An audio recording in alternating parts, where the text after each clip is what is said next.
जय हिंद दोस्तों। आज हम इस वीडियो में डायरेक्ट एंड इनडायरेक्ट या फिर नरेशन के बारे में पढ़ने वाले हैं।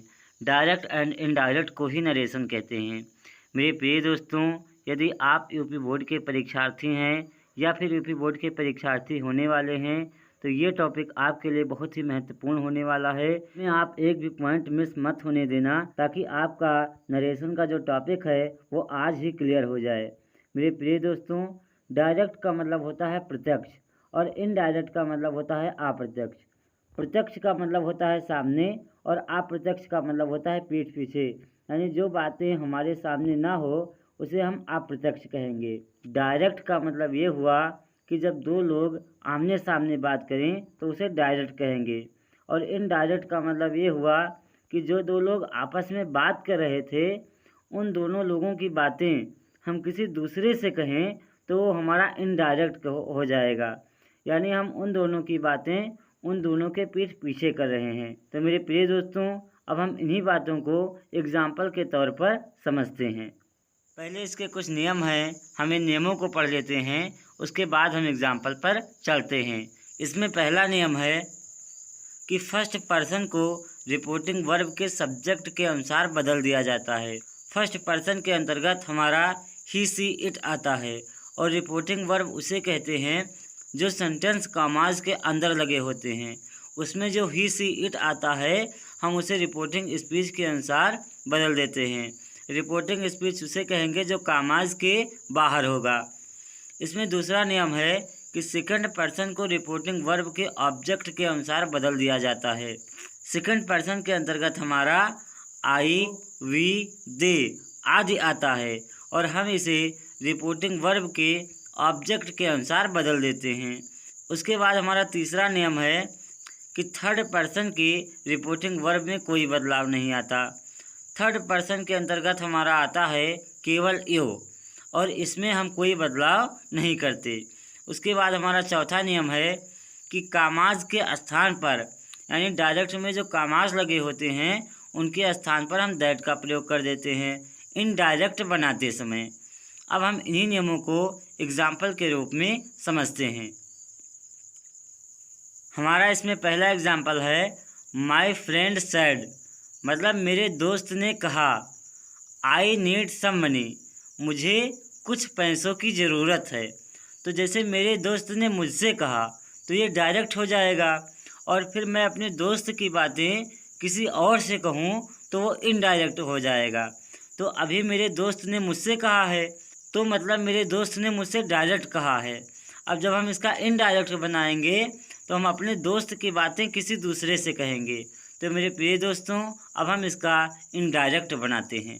मेरे प्रिय दोस्तों, ये जो कामाज के बाहर है इसे रिपोर्टिंग स्पीच कहते हैं और जो कामाज के अंदर सेंटेंस लिखा है इसे हम रिपोर्टिंग वर्ब कहते हैं।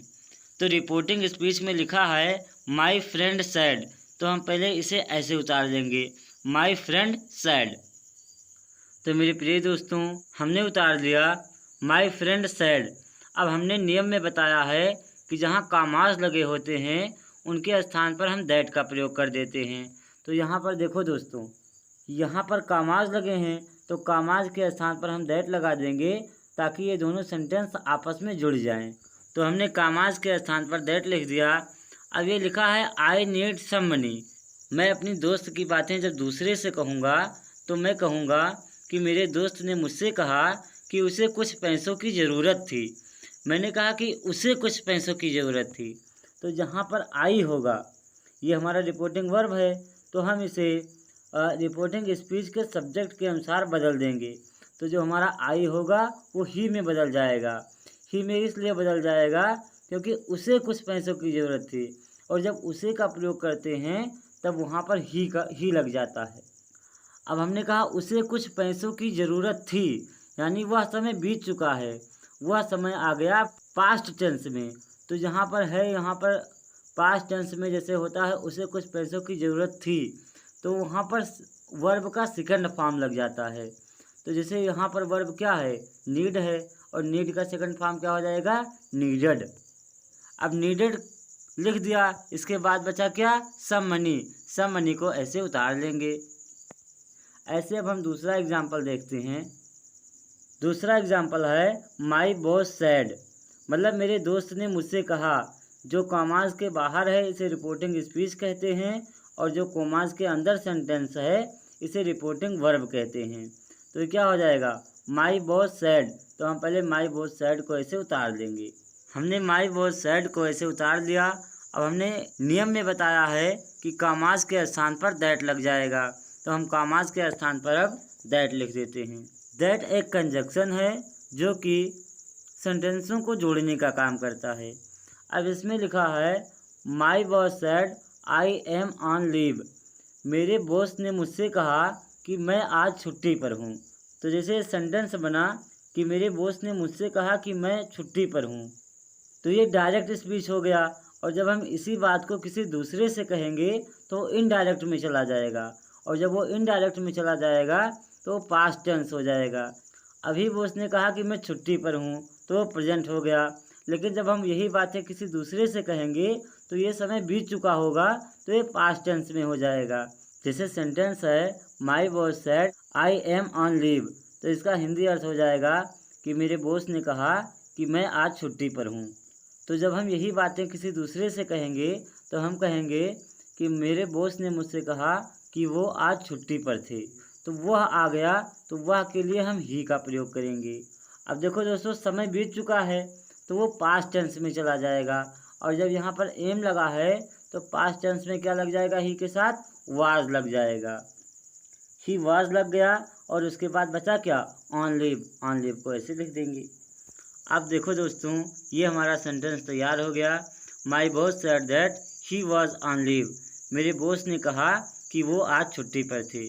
इसी प्रकार से दोस्तों नियम को ध्यान में रखते हुए डायरेक्ट इनडायरेक्ट के सेंटेंस बनाए जाते हैं। आशा है दोस्तों कि आपको डायरेक्ट एंड इनडायरेक्ट समझ में आ गया होगा। इसमें अभी और भी बहुत सारे टॉपिक हैं, धीरे धीरे करके हम उनको भी कवर कर लेंगे। दोस्तों इस वीडियो में सिर्फ इतना ही। मिलते हैं अगले वीडियो में एक नए टॉपिक के साथ। तब तक आपने हमारी इस वीडियो को देखा, इसलिए आपका बहुत बहुत धन्यवाद।